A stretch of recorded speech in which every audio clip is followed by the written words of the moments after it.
I'm not doing that until later, though. We just started live, so don't be saying anything like you did that one show. I didn't say anything. You were talking dirty. We're live, Nanette, we're live.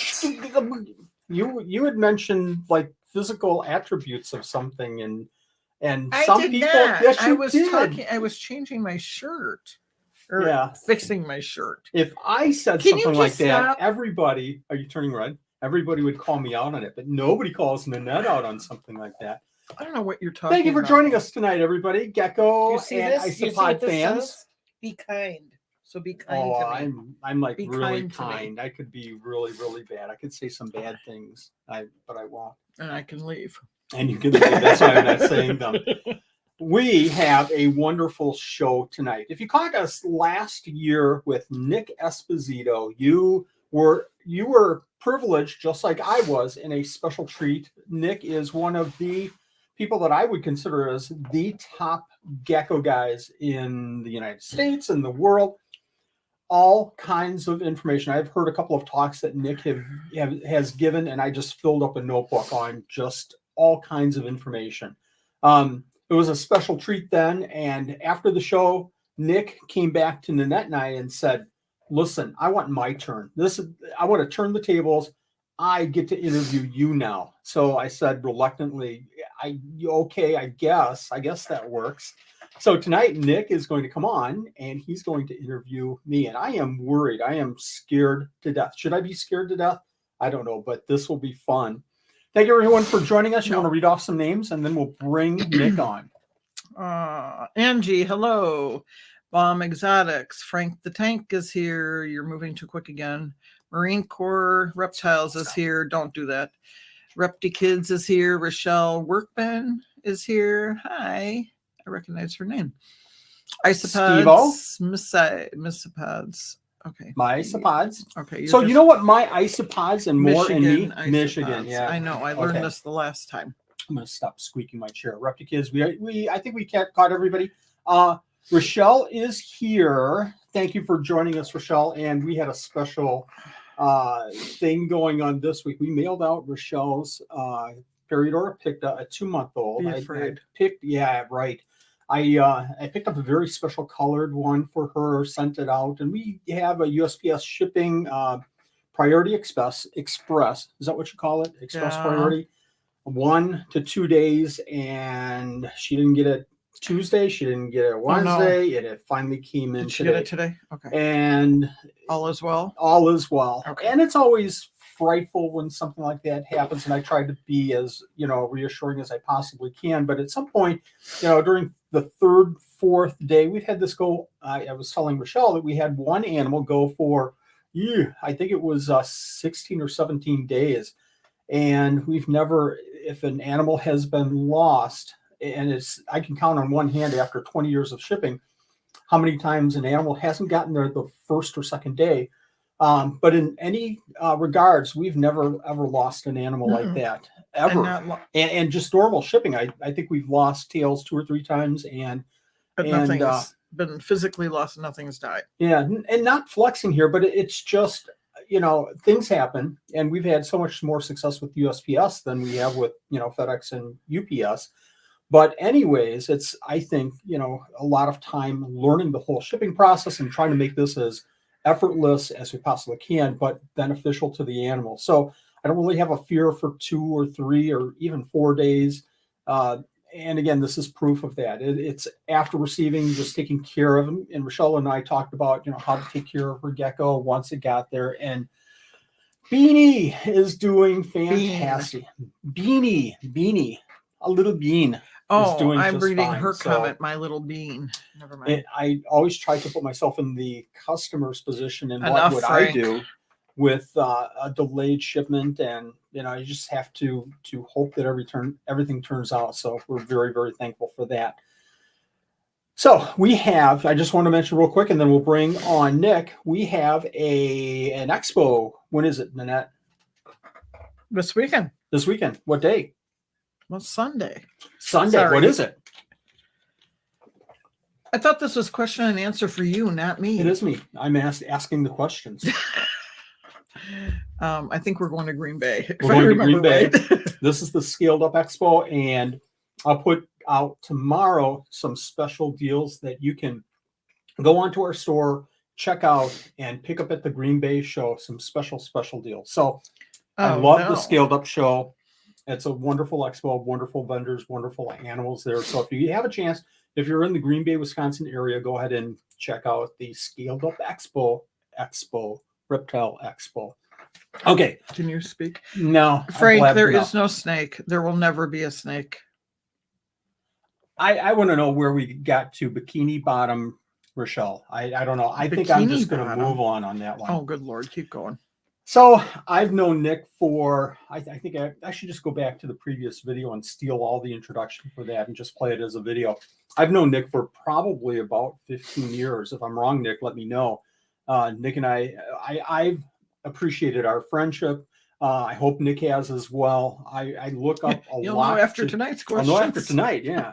I appreciate our friendship, and I tell you what, I look up to this fellow because he's just a wealth of knowledge, and I try to keep an open mind with whatever's going on in the gecko world. Nick will put it right out there. I will straddle that fence as much as possible. Nick will put it right out there and say, this is the way it is. And I greatly admire that ability for him to do that, and his honesty and ability to lead the way. So without further ado, let me go ahead and bring Nick on. Nick, how are you doing? Howdy, y'all. Hi. How's it going? Good?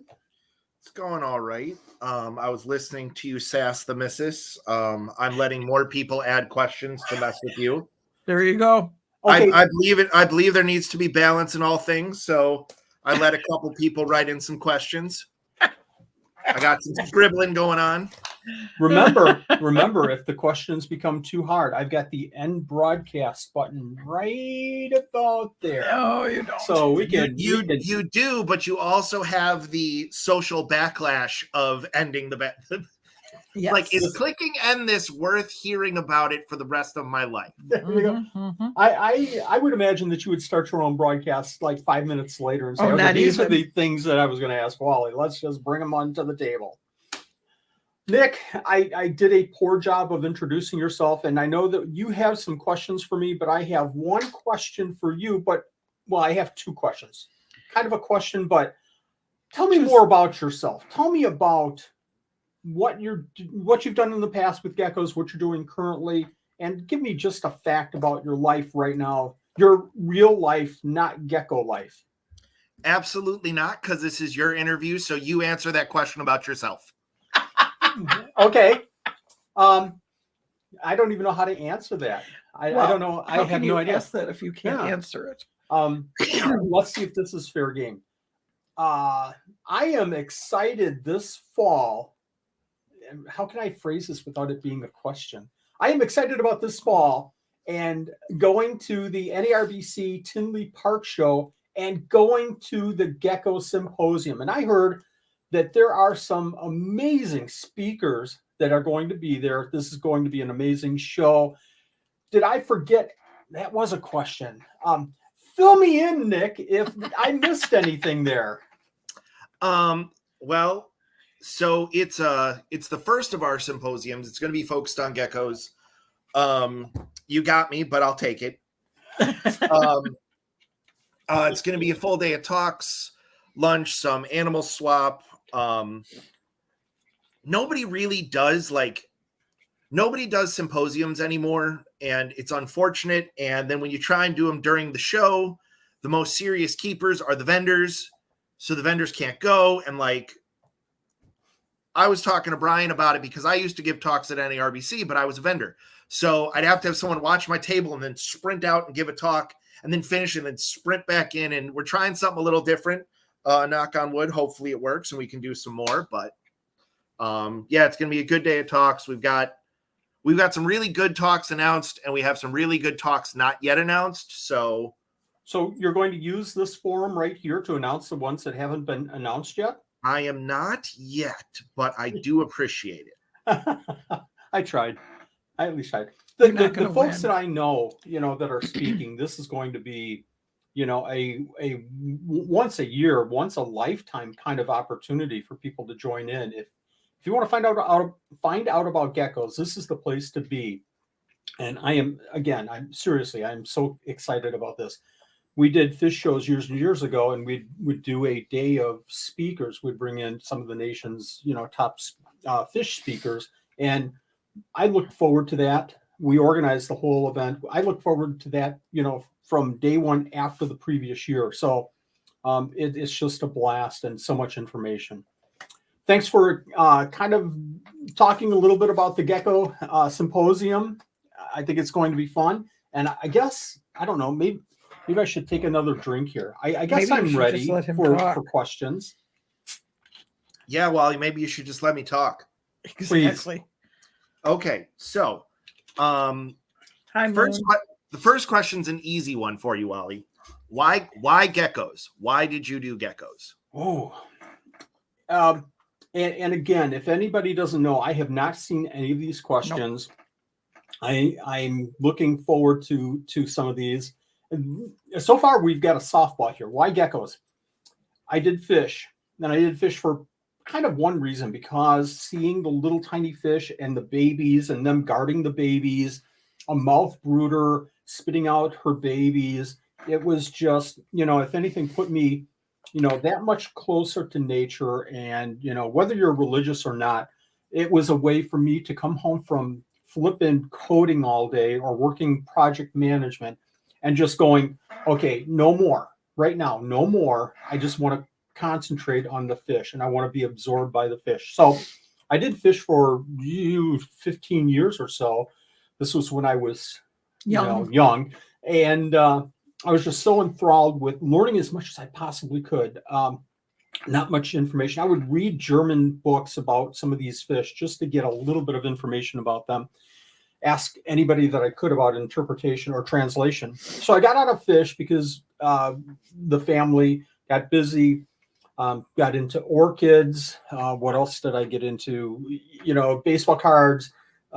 Sports was always big in my life. But, orchids, you just can't. You can crop them and propagate them, but that's not like seeing a mother with babies and hatching something, waiting for a long time and seeing, these eggs hatch out and all.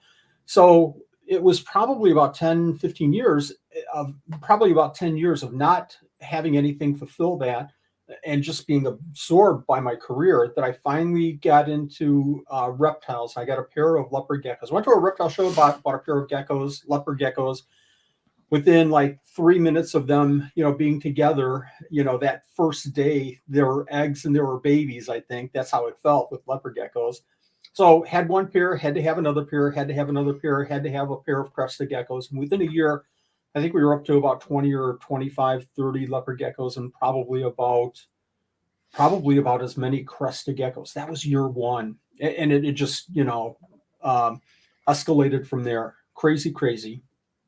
So that answers my second question. So we're going to cross that off. We're going to have more time for writing questions. I just don't think that was fair. I don't think that was designated in the rules. It was. I'm looking up the rules. Hold on, I'm looking up the rules here. You don't make the rules on this. We have a window of time. If we end early, we haven't given the people what they paid for. That's this right. is true. And you don't get to place the rules tonight. All right, I'm outvoted. This is not a democracy here. We are not voting. This is a lenient. Can you stop and let him ask you a question? Go ahead. I'm sorry. By the way, Wally is normally very, very good at being quiet while his guests are on his show, and he's jabbering right now, which lets everyone watching at home know that Wally is nervous. I am nervous. That lets everyone know that Wally's a little bit nervous. I should have worn my brown pants. I'm pooping over here. I'm so nervous. So another easy question for you. How many enclosures are you maintaining right now with how many species? Yeah. That's an easy question. That should be easy. I'm going to just throw out a number because I'm probably. You don't need to count. Like, I don't expect to see you. Don't break out the abacus. I'm going to say 500. 500 enclosures, and I keep about a rough number, 50 different species of geckos. Okay. I think you're low. What's your favorite type of enclosure to set up?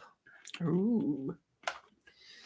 There's a difference here. I'm going to kind of answer this in kind of a weird way.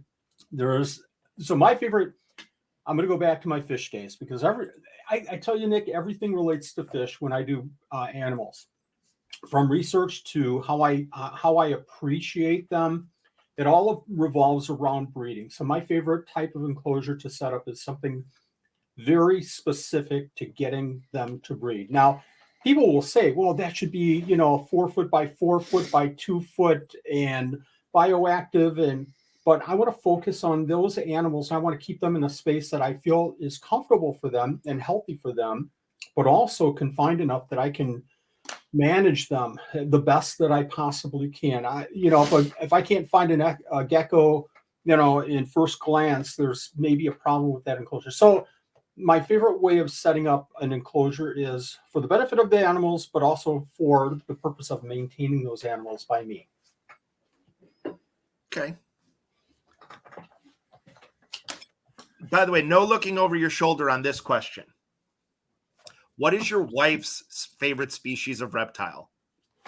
I'm going to say it's a toss-up. I think that it's probably chameleons or Periodora picta. Yeah. The face says you got it wrong. I think you're right. You got one of them wrong.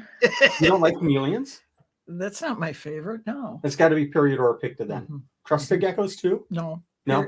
Periodora picta are my favorite. Okay. Where did you get chameleons?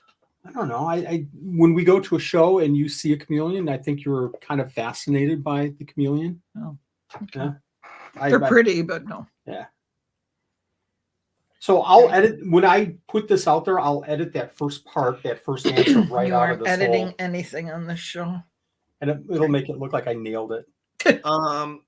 Do you remember how you met your wife? Yes, I do. So this is a heated. I don't think we've actually come to blows over this, but I would hope not. Close. Yeah, it deserved to be. So we had this in a newlywed game on one of our family reunions, and Nanette was adamant that we met at Gander Mountain. I was a warehouse kind of supervisor kind of thing, and Nanette was hired as a picker, like a lot of people are. They come in, and I think my very first comment to you when you came into the doors and we passed in the hallway, I was going out, you were coming in, shift change or whatever. I said, "Oh, hi again," or something like that. And we hadn't seen each other for years. We initially met at high school because I would sit at a table, I'd eat my sandwich, talk to like my one friend, and he was the brother of the guy that she was dating at the time, and never talked to Nanette. But that's how we met. We kind of met at that table in the cafeteria at Wilmot High School. No, we did not. And you just said you never talked to me, so you never met me. If you meet somebody, you have to talk to them. You never talked to me. You were this kid that came at the end of the table with your brown paper bag lunch. My Peter Frampton You'd sit with your Peter Frampton hair. You'd eat your lunch. You'd get up and you'd go, and you'd never say 2 words to anybody at the table. That is not meeting anybody. That's because I was so wasted. Yes. That's all I wanted to do was go out to the parking lot and just drink. And no, you did not meet me in high school. No. Yeah, I did. No, you didn't. I think I said hi. No. Hi, what's your name? No. All right, so we can argue more about this more at the end. And I'm fully willing to instigate this again to maybe like my sign-off line, be like, by the way, you two figure out how you met. Okay, so yes, he had Peter Frampton hair. Since you are verbose in your answers, I was going to ask you what a couple, but we're not doing couple. What is the most significant change you've made in keeping animals over the years? Like single change that really changed the way you do things. Ooh. Gosh, that's a great question. That is an outstanding question. I'm trying to think of some of the big changes that I've made. You know what? I think I'll go to this. I have always been a rack person. I have always been a 12-quart, 15-quart tub rack, and try to keep them as simple as possible. over the last probably 2 or 3 years, I've converted over to, and probably because of the isopods, I've converted over a number of the species that I'm keeping more into bioactives. But I also try to keep it, like I was saying before, in a maintainable kind of a situation. Chris remembers you. So I think it's trying to keep more bigger enclosures for some species like day geckos and animals that need a little bit more room. I mean, you could breed a leopard gecko in a coffee can, I think. Put the two together, shake it up a little bit, and you're going to find eggs in 10 minutes. Crested geckos the same way. Not that I keep them in coffee cans, but Yeah, some of the Lygodactylus, even morning geckos. The morning gecko tank right behind us here is set up bioactive, and it's a 12 by 12 by 18. There's plenty of room for 3, morning geckos. So I think I'm moving more in that direction. Okay. Looking back on it now, what is one thing you would not do that you did? Misting systems. So I had Joe Hupp, about 1.5 years ago, and he made the comment, and this is when I was running like 3 misting systems. How can I put misting systems on my plastic enclosures for crested geckos? I'm figuring that all out. I'm an analyst and I have to write everything down. I'm figuring all this out, and I've got him on the show. Joe, tell me about your misting systems. Oh, I don't use misting systems. What do you mean? Well, they can be undependable, non-dependable, and you lose track of that maintenance. You just assume that it's going to work every single day. And I was like, but they don't go out. They just don't go out. And sure flipping enough, within a month, I had one go out and I lost some Uroplatus. And that was kind of an eye opener. So I have gone off of misting systems, except one, small area in the facility, just because I want to kind of be there at least once a day, kind of watching the animals. You get it, you automate just like anything else. You start automating and you lose touch. And I don't think that that's a good idea. Is that why I missed all the time? This is true. So we're, two sets of eyes. The closest to automation on misting I get is I have a battery operated mister. So I don't have to pump. I just go along and I pull the trigger. Okay. I've looked at those. Those look pretty cool. Fantastic. So you put it on the charge. You can probably go 2 or 3 days or more. Yeah. Oh yeah, absolutely. But like mine's just like the same battery pack that I use with my power tools, and I plug it in. I put a 5-gallon mister on my cart. I walk along. I adjust like how much pressure is coming out. I adjust like the spray, and I just go right down the collection. But you never have to pump anything with that. It's fantastic. Nice. I see an Amazon delivery in my future. Like tomorrow? Mm-hmm. So we missed, this is going to sound really strange, but we missed, I have 2 different sinks on 2 different ends of the facility. And we have, those infomercial roll-up hoses, retractable hoses, that you can get for $19.95, whatever. And we have a garden hose with a garden, nozzle, and we go through the enclosures and mist with that. If you forget and you forget to take it off the jet and you hit like a, Urodactylus and throw them against the back. No, we don't do that. No, we don't do that. You're going to get yourself in trouble, Wally. Yeah, he's going to have comments. Somebody's going to be doing, snippets and shorts of me saying all these bad things. And then it's going to cut to you laughing. You're going to be like, I blasted the gecko off the wall. That was so funny. All right. Related question. What's something you would have done much sooner? Retired. Oh, thank you. She stole my answer. Yeah, I'm retired. I am Mr. Conservative. I am not a risk taker at all. I don't gamble with, finances and the family's finances, things like that.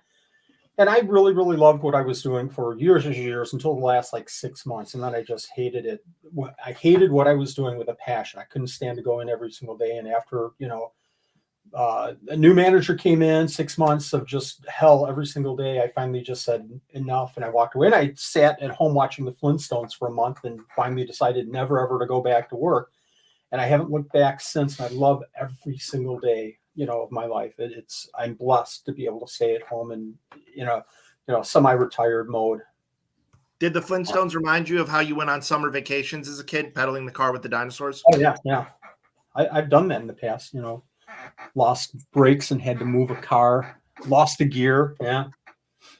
Okay, so I'm going to ask you a question that you asked me that I did not like, so I'm asking you. I've got my finger on the end broadcast. Yeah, That's fine. Go ahead. That's fine. I'll start right back up. Name 5 underrated geckos. Oh, see, but you can do something like that because you've given presentations. You just told us you have 50 species. I'm sure 10% of them are underrated in your opinion. Let me just start listing them off. Okay, I can do this. Maybe, I don't know. The first Melii. Is it Melii or Melii? I don't know. It's Latin. I don't know. Great answer. If Joe Hupp was here, Joe Hupp would know. Yes. So the first Melii, because they're semi-handleable, they're always curious. They're a small gecko. You can keep them in a 10-gallon tank. They're great breeders, and they have some color morphs. They're just a fantastic animal. Probably my number 2. I'll say my number 2 is Phelsuma laticata, the gold dust geckos. They're beautiful animals. They're curious. They're out all the time. When you get the right light on their bodies, they just glow like ripples on a lake, with a light wind. Just beautiful animals. Morning geckos. I'm going to throw morning geckos in there because they're super, super easy. They're escape artists, unfortunately, but fill the holes with a little bit of paper towel and some tape, and you can keep them in the enclosure. But morning geckos are a great animal because you can go with 1 or 2 and just all of a sudden start seeing babies in the enclosure. And they're great for bioactive enclosures. From what I've heard, they're great with dart frogs. If you're doing dart frogs, just another addition.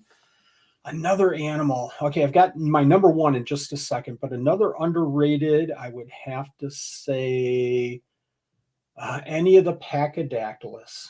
I can't name one, because you've got the Glauclini and Oreophilus, and the Pachydaculus, unfortunately, I think we're losing in the hobby, and that's just a tragedy, because these are just such beautiful, interesting animals, and they need to be kept more in the hobby. My number 1 is obviously, if anybody knows me, they know what I'm going to say. It's Periodora picta, because they're so Copycat. Yeah, I couldn't think of anything, so I had to use your answer. So Periodora picta is so they're so handleable. They're a small size, big eyes. They're always curious. They're always out in front looking for food. And for me as a breeder, I like the leopard geckos and all the morphs and everything. I think the possibilities with Periodora picta right now are endless. Endless. We're going to see orange animals. We're going to see white animals. We're going to see yellow animals. We're going to see black animals. It's fun. Working with Periodora picta is fun.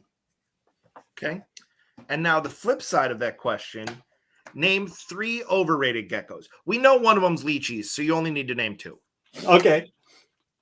Can I use lychees for the other 2 as well? You cannot. Okay. Overrated, I think, are...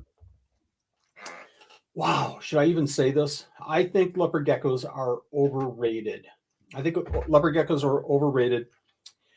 And I'm going to, unfortunately, burn some bridges and cause some controversy here. But if we could see, the reason leopard geckos became so popular is because of Ron Trumper and people like that were moving forward with the different morphs. We haven't seen anything interesting, anything new with the leopard gecko morphs in 5, 6, 7 years. I mean, there's different variations, the cipher, but we really haven't seen, something completely different. So I would say leopard geckos, oh gosh, here we go. People are going to go away in droves when I say this one. I think crested geckos are overrated. I love crested geckos. I love them. Crested geckos kind of, did Frank say that before I did? Frank put it out there. Um, But you I broke just his think heart. that, yeah, I know. I love crested geckos. I love working with them. I love seeing the different variety, but I unfortunately feel that crested geckos might be going down maybe some wrong paths right now. I think what is going on with morphs in crested geckos is really interesting, Yes. but I think the detriment to crested geckos is too many crested gecko keepers treat crested geckos as their own hobby. Yeah. Like, if you only want to keep one species, I have no problem with that at all. But Yep. too many people go, you keep geckos and I keep cresteds. And it's like, like you're almost there. You keep crested. What? Like I know people that I've known for 20 years that have only kept cresteds and they're happy. And if they're happy, I'm happy. But they think we have different hobbies. And I'm like, you sling crickets Monday, Wednesday, Friday. I sling crickets Monday, Wednesday, Friday. You sling diet Tuesday. We have the same hobby. We're like, I think that is the detriment of cresteds. And I'm not surprised that you said cresteds are overrated, but it's because unfortunately too many people get to cresteds and don't even look to see if they'd like anything else. Good point. And I think, yeah, I hope the market doesn't see a big turn in the next 3 or 4 years where people are leaving the hobby in droves because they can't do some of the things that they had envisioned being able to do from a business standpoint. Am I saying that the market is going to crash in 2 or 3 years? I don't think so. It's not going to be accepting, hi, I have a crested gecko, I want to sell it for $500 without bloodlines and blah, blah, blah, blah, blah. And I think that's going to probably come, and it's going to take a lot of people out of the hobby. It's unfortunate, but I agree. If our viewers have an overrated or an underrated gecko, please leave a comment. I'd like to see what everybody else thinks as well. All right. While we're waiting on those comments. Yeah. Coolest gecko that just doesn't do it for you. It just doesn't scratch that itch. Coolest. Oh, I've got one. And it's personal. Very, very personal. So can I use the lychee thing again? No? You can if you want. I'll leave that. I'll leave that for a future. I don't know that lychees are the coolest gecko that you don't like, but they're a cool gecko you don't like. Okay, you're going to appreciate this answer. Periodora misobi. I get it. What's that? I get it. Do you want to expound on that a little bit? Why do you think that I think they are absolutely, they're within the top 2 or 3 of the, oh my gosh, if I could just keep a pair of Periodora. For me, they scare the bejeebers out of me because they're so delicate, and we've seen so many issues with misobi coming in, and they just keep, not, as frequently as some of the other animals, but they come in, and we don't see anybody really moving forward with that project to keep them better and more reliable and consistent. Right? Does that make sense? It does. Pause, Okay. Wally. Little beasties, I'm gonna fight you, but at the end. Here's my thing with misobi, and there's a few other species like this. To take it out of geckos, centipede eating snakes are the coolest snakes. They're so cool. And we should never import them because no one is going to do the work to keep them alive. No one. Yeah. And misobi are so hard, and so few people have had success with them that it's almost like just leave that one alone. Now, I say that, and tomorrow someone's going to be like, I've actually dedicated the last 25 years to that species, and I figured them out. And to that person, I have no problem. But you know what I mean? Like, there's some species where I'm like, the juice isn't worth the squeeze. And I agree with you that misobi is one of them. Yeah.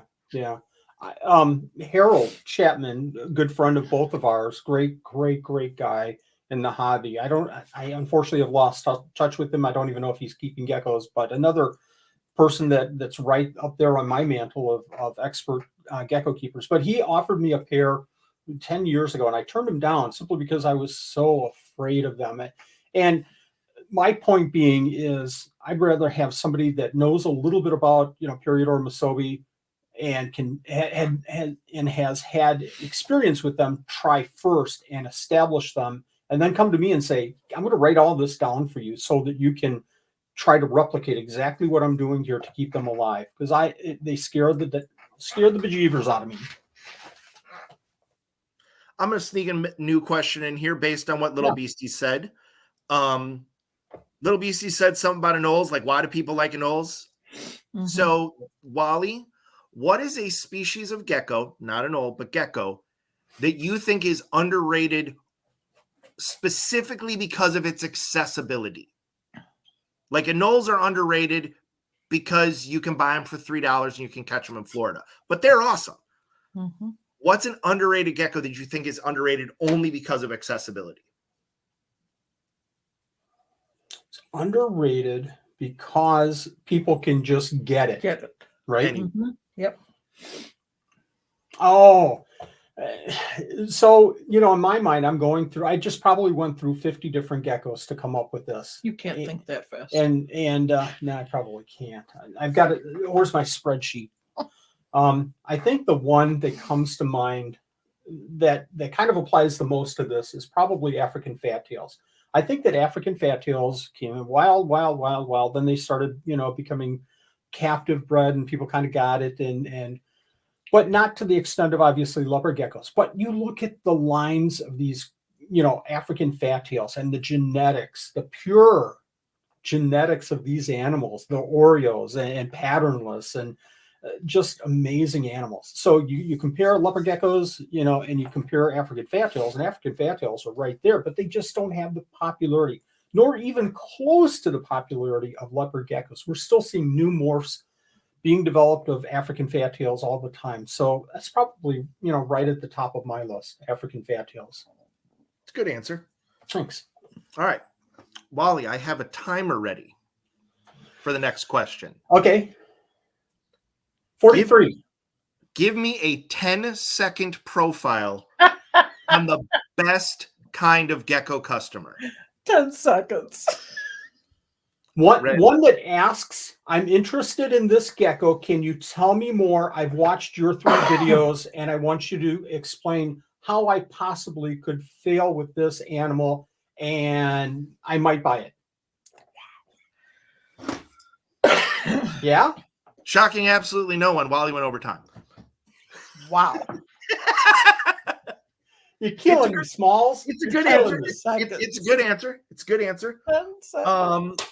So I'm going to ask you one hard question and then one really easy question.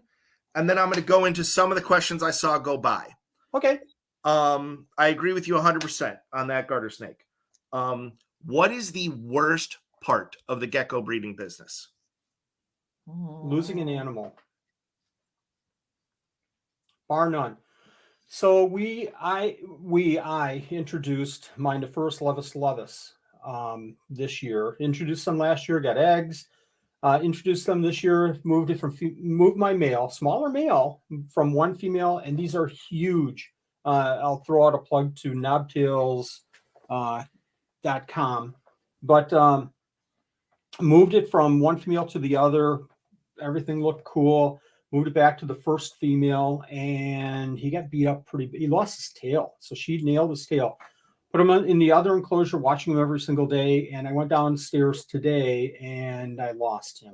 So unfortunately through injuries, I wish, that stuff like that didn't happen. And it's not believe me, it's not a financial issue. It's not oh my gosh, it ruined my breeding season. It's the real answer to this is, what did I screw up to cause this? And it is for every single animal that I lose. It's not at all about the money or any, it's always about, well, I messed up.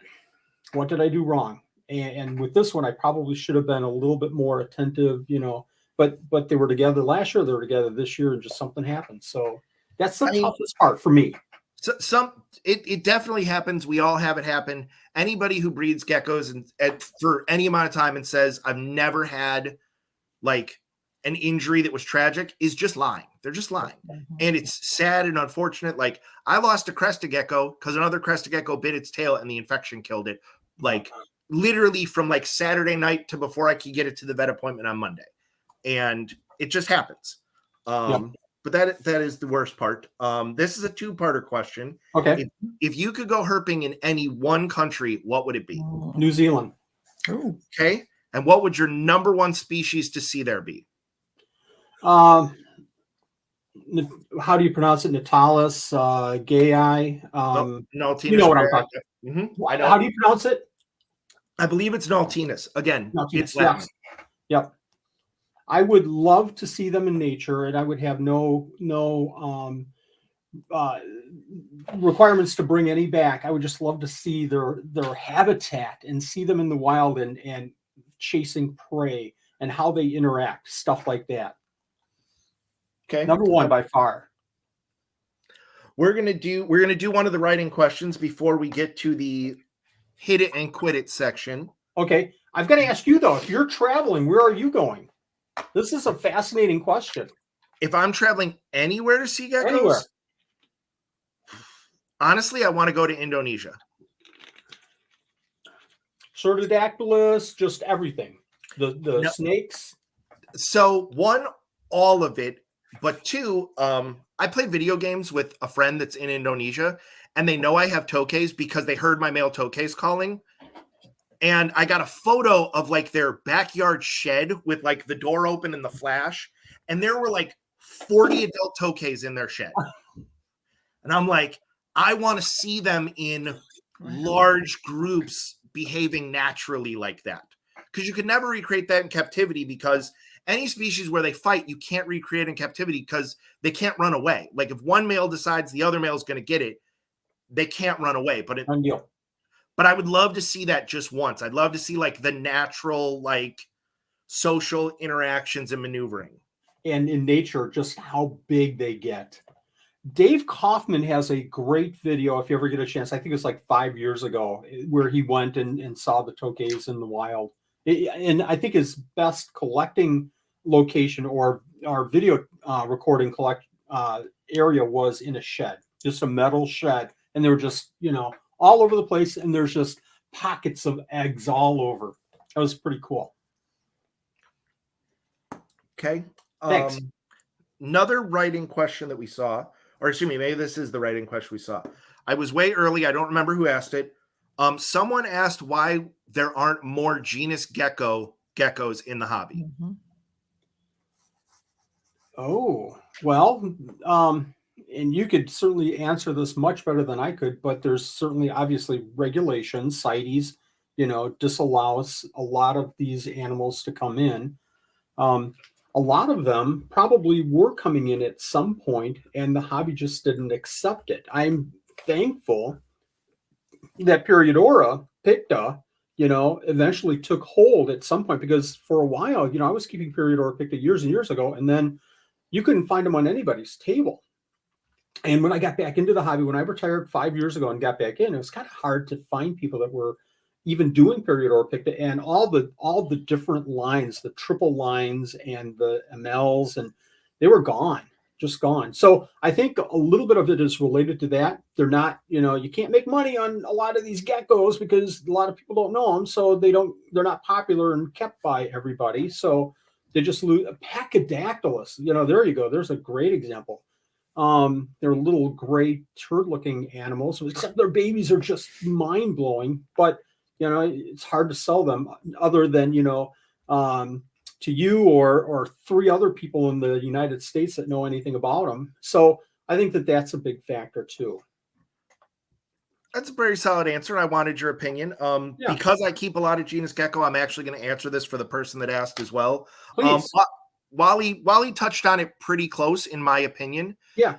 Geckos in genus gecko are one of two things: impossible to get, or $8.99 on the wild caught table. And that's it. That's all you see. It's tokays, it's skunk or line geckos. White line, yep. Which are amazing. It's golden geckos, which are amazing. Gecko grossmani comes in every now and then, but I don't want to say they're aggressive. They are willing to defend before they're willing to run in a lot of instances. But All the stars too.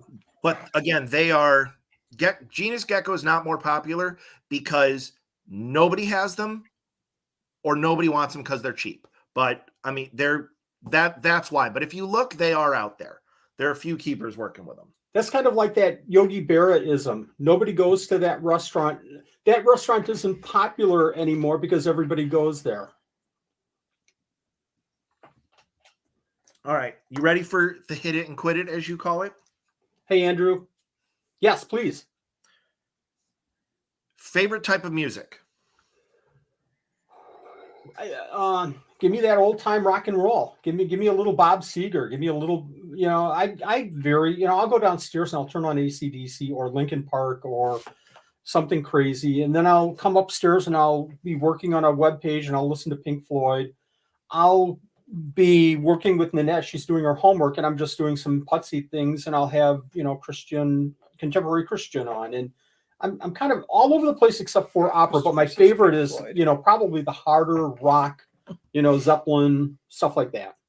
The old stuff. Christopher says Floyd. Floyd. Wish you were here, Christopher. All right. Best Illinois sports team. Oh gosh. Oh, the Cubs. Okay.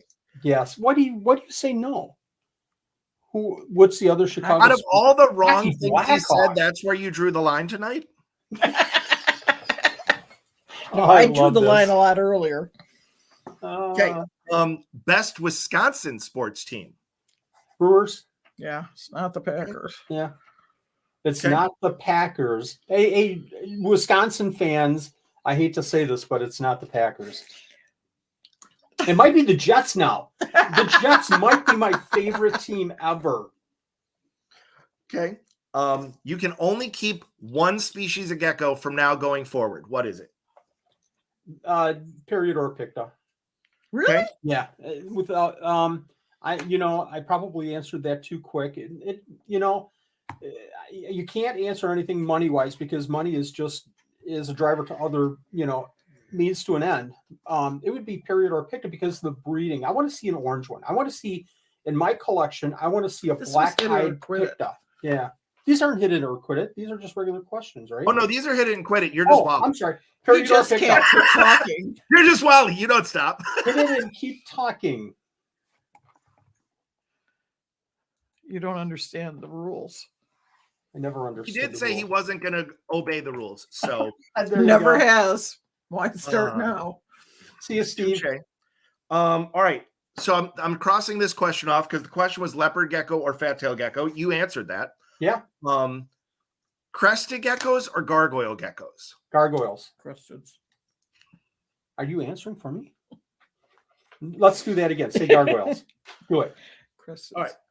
No, say gargoyles. Just- So what one song is your guilty pleasure right now? Like what's one song when nobody's around, when you're in the car by yourself, Oh, God. someone's driving down the express, when they look over and they see Wally like singing Lizzo? Like what's the guilty pleasure What song? was that? Marry me, Juliet. Will da da da da. Oh, don't sing it. Don't sing it. Just tell us. Just tell us. Don't I sing it. can't stop. It's Taylor Swift. Taylor Swift. So I'll sing that to Crystal, and she'll just look at me and go, "Stop."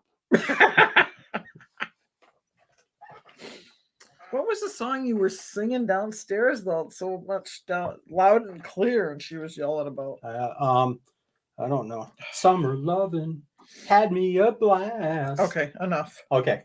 Oh, that is the longest hit it and quit it answer in the history of your cast. Exactly. Winner, Like these winner, are chicken speedy dinner. questions. Wise, like, let me speed through the scenery of this question. Person in the hobby that taught you the most. Not me, obviously, because I'm here. Okay, then I have to think about that. If it's not you, I know. While he's thinking, Nanette, check the No. private chat. I've got it. Jeremy Lucky. Are you talking Yeah? Facebook private chat? No. In this, Okay. I give a lot of credit to Joe and Phil Trumper and you, obviously, but probably Jeremy taught me hard lessons that you can talk to somebody and say, no, you could, he'd walk up and say, no, that's wrong. And here's why. And just direct but in a kind way as well. Yes. Eric Nielsen, 100% agreed. No, I lost the chat. Good comments. There we go. Okay. We're going to leave hit it and quit it because you don't know how to hit it or quit it. No. What do you think of, I know you are quite knowledgeable about marketing and trends and all that jazz. What do you think of the recent acquisition of Morph Market by the owner of Dubia.com and the kind of like viral marketing blitz that we've seen on social media the past 2 weeks? I think Darian is doing a fantastic job of making it aware, bringing the product to the forefront. I think he's doing a great job of how he announced the whole process. I think that he is doing a great job of saying, I care, and we're not going to have crap anymore on Morph Market. And I think he's doing a great job of listening, more than anything, listening. I put in a comment today, and you know how crazy it is at Morph Market with what's going on currently. I put in a comment to him today, and within 10 minutes, he replied back to me. I don't know how he does it. I really don't, with all that he has going on. So I like what they're doing with Morph Market, and they're doing it a good way. And more importantly, I think that he's moving forward with the product, with the brand, with the product, but he also has his ears open and he's listening to the public as well. Good answer. Like I said, I know you're very familiar with marketing and trends and all that jazz, and it's interesting to see how differently it's being perceived in the hobby. Which I like. You can't not talk about it if you talk about reptiles right now. Right. Yes. And no matter what you say, COVID changed everything in this world. Several things from a bad perspective, some things from a good perspective. One of those things is that it opened it up to other options. It opened everything up to other options. I think Morph Market is filling a huge need there. When I talked to him, months before he made it public, I made the comment that, it'd be cool to have kind of an online kind of a reptile show. And, if Morph Market could do something like that, maybe that's an option. But you'd have to, work locally and combine shipping and stuff. And we talked probably for a half hour just on that topic. And what's cool is that he has his ear to the public and he's listening to stuff like that. Okay. Solid answer. Yes. Let's go through some of these starred questions. Yeah. Wally, do you have any plans on getting into Chihuahuas? I've done the Chihuahua thing. Kahua. I don't know. I don't care. And I've done that. Kahua if you're speaking Latin. Chihuahua if you're speaking American. Yes. Nick and Wally chatting. It's Chihuahua. I did the Chihuahua thing years and years ago, and I really love the species. I just don't know if I have time to focus on another species like that. And I think even more so, and I've looked at it the last month or so about getting maybe a pair or 2 or 3. But I think already there's some amazing names out there doing some amazing things with Chihuahuas. The Stone Gecko, Kyle and Crystal Salzman, and I'm forgetting a ton, but I just want to give them some credit. But just amazing things with these Chihuahuas. So I don't know if I could ever catch up to what they're doing. They're about 4 steps ahead of me. And if I ever did something like that, it kind of would be a game to try to catch up a little bit to what they're doing, but I'd never be able to. Okay. Next question. I'm going to combine 2 of the questions. Sure.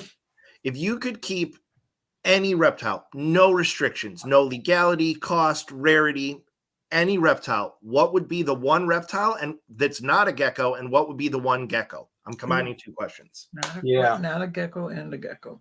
Not a gecko would probably be the Muelleri chameleons, the big, 14-foot long chameleons. That's a I pet. think Wally measures his animals by fishing. Yes. Yeah. 20 pounds right there, baby. 20 pounds. it certainly would be, the biggest chameleon out there. I think that they just have so much personality and they're just so cool. Gecko, I'd go back to the New Zealands. Any of the New Zealands. Okay. How about you, Gecko? What would be, no limitations, money, space? What would be the one gecko that'd be like, oh, I've got to have this. I'm going to go get it. Is it Hoplodactylus delcordi, the one that we only know of from a specimen? That's sure. it. That's well it. Played, sir. Well played. Give me the giant monster gecko. Yeah, I'm crossing out my answer here. Sorry. And in the exact flip side of that, when are you going to get into Ebonavia? Who?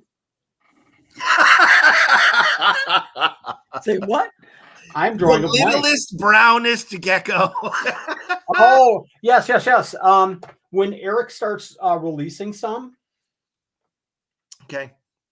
I don't know that you and I are going to still be doing this when Eric releases them, but I support you. God bless him, because he's doing something that you just talked about earlier in the show. He's focusing. You asked me, why more gecko species or genus isn't more popular. It's an animal like that because it's so small and it's so nondescript, but bless his heart for focusing and saying these aren't all the same species. That's why nobody can breed these things, because they come in at 4 or 5 different species that all kind of look the same. If you count the scales along their backside, there's 43 on this one and 46 on.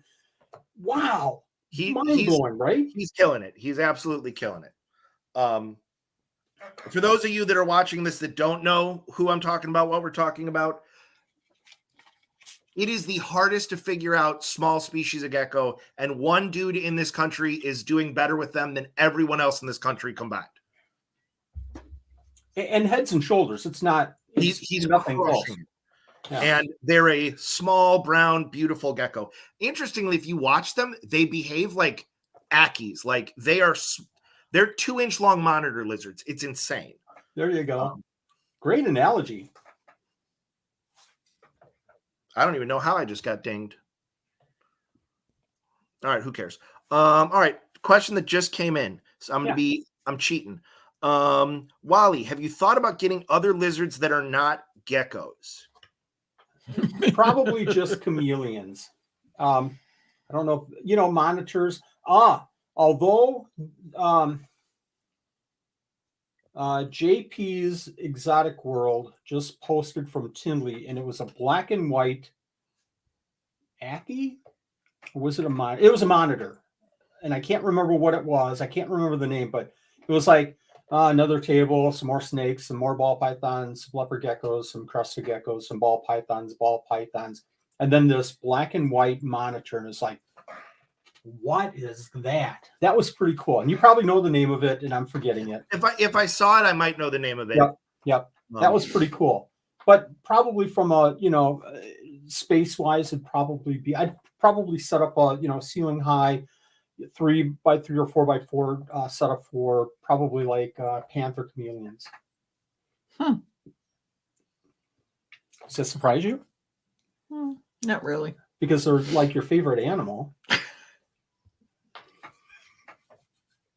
You're crazy. All right, so this question's for the boss. Do you have any unexpected fond memories of the hobby that you didn't think were going to happen? Like when Wally started bringing all this nonsense home, was there something that hit for you that surprised you?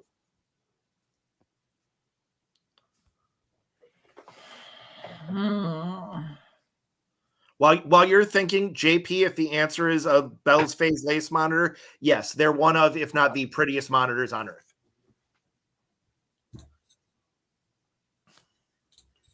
It was a lace monitor. I don't remember the Bell Phase, but I remember the lace, and I might have missed the Bell. It's like a locality morph, part of like naturally occurring thing with them. Gotcha. Beautiful animal. Surprising fond memory. And thanks for sharing that video, JP, and the answer there. That was, oh my gosh, what a cool. That was speedy. Yeah. I guess I can answer that now, I think. I think one of the coolest memories at the beginning, way back, I did home-based daycare here. Oh. And he would come home from work and come downstairs, and he'd sit on the floor with the kids that I did daycare with, showing them crested geckos. And the kids were fascinated by it. And I think that was probably one of the closest. And then them We getting... don't sing that on the internet. We don't sing what on the internet? Love Story by Taylor Swift. Busted. Okay. I just turned it off. I turned the internet off. Here's the best. Actually, you did not. I see that. And Hey, just next time he does that, be like, hey, who sings that song? And when he goes Taylor Swift, be like, let's keep it that way, Grandpa. Drink. That's Nick. Nick. Hello. How you doing? Oh, you're reading the comments already. Well, Go ahead. I'm gonna answer a question for Wally while he's getting some abuse. Okay. Say that again, Nick. I said, I'm going to answer this question for Wally while he's getting the business. What's the worst part of doing this besides cleaning? All right, you can go now. Changing substrate, which is not part of the normal daily cleaning. Changing substrate is the worst. Yeah. You know it has to be done. And now it's 2 weeks after when you should have been done. And you still want to feed, and you still want to check eggs, and you want to check babies, and you still have to change substrate. My least favorite thing of anything downstairs is anything electrical. Anything where, oh my gosh, this tank broke and I have to replace this door or something like that. I just hate maintenance. I absolutely love cleaning gecko poop, and I'm weird that way, but for me, it puts me in touch with the animal and their environment, and it gives me more time with the animals. A very focused. Somebody screenshot the moment that we had 30 seconds ago and put that on a t-shirt for Tinley, because that face, priceless. Nanette's? Yeah. Oh yeah. The side eye you got, grade A side eye. Eric Nielsen, I didn't say those because I know that I can do those. What is a coelacanus? It is a fan-tailed gecko, and they're the coolest gecko alive, in my opinion. They're the coolest gecko that we know is alive. Okay, I'm putting that in Chat GPT to find out what that is. All right, you put that in the Google machine. Yep. Wally, I'm going to ask you a question while you do that. Sure.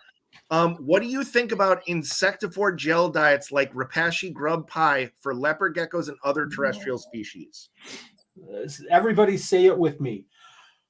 Heck no. I mean, why? When you can go out and buy never. Ever. I can buy 1,000 mealworms from, rainbow mealworms for just a pocket change. Why would I ever want to feed something that I think maybe they'll eat, and I think this is okay? They're a bug eater. Feed them bugs. So, Repti kids, to give you like kind of a side part of an answer on that, prey drive is strong in geckos. They will eat more when the prey moves. Mm-hmm. They will always eat more when the prey moves. So you really want to have crickets running around there. And if you're feeding crickets, you can gut load them with what you want the gecko to eat. Think of your cricket as a pasta shell for the vitamins and minerals and all the jazz you want to get in. And you can't do that with a premix. And I swear by basically every Pangea product that's premix. I've used Repashy products in the past. That's all right. But that's not the right combination of that product, in my opinion. Yep. The thing is, if you don't feed them feeder insects, eventually they'll eat it. I mean, if I don't get like peanut butter and jelly sandwiches, eventually I'm going to eat broccoli. Is that how I got to analogy? Do it? Yep. Oh, it's exact analogy. Now I know what I got to do. You heard it here. Do we have any other? Oh, we got more starred questions. We asked. Oh, so Wally, there are 2 turds in the gecko hobby? ? From DEA Exotics. I assume that's me and Eric Nielsen, but it could be 2 other turds.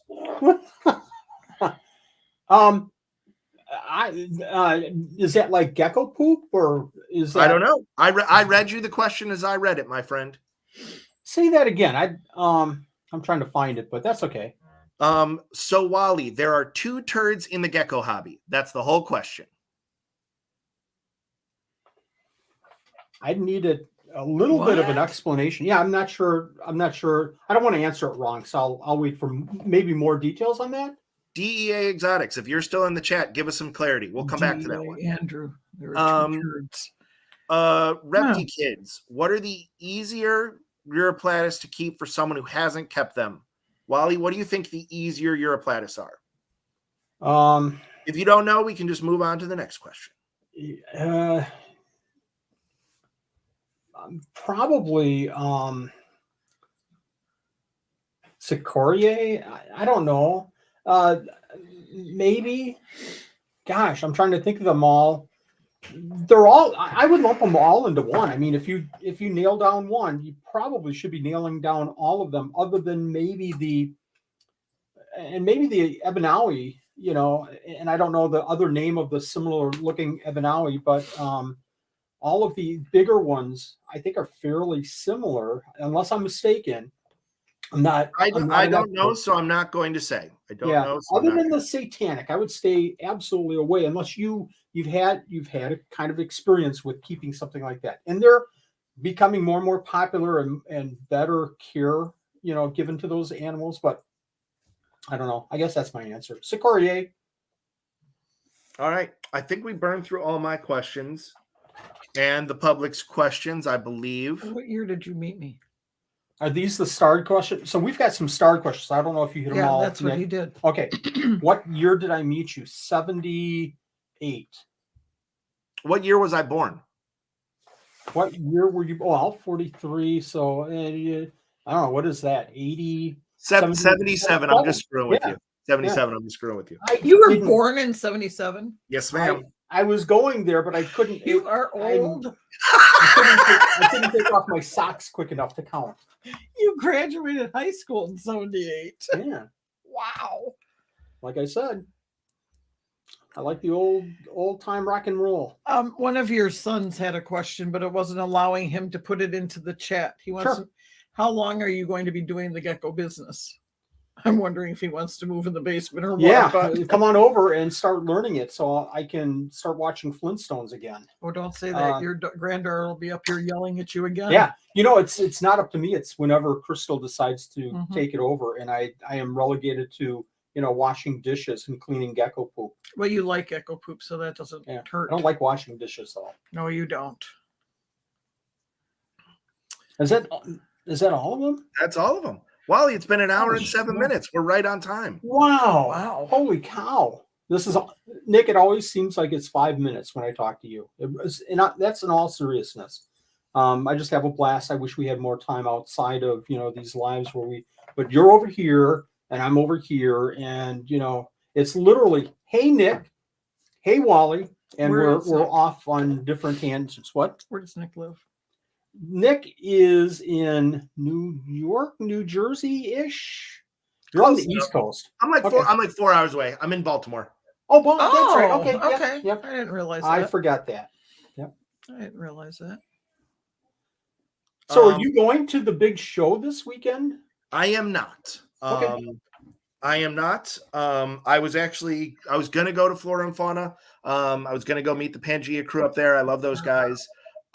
Didn't have someone to watch my animals, and my wife's traveling for work, so I'm home. Okay. Watching the Flintstones. Yep. Chris, if you have to ask who the favorite uncle is, it's not you. Yeah. She's not here anymore. It's not you, buddy.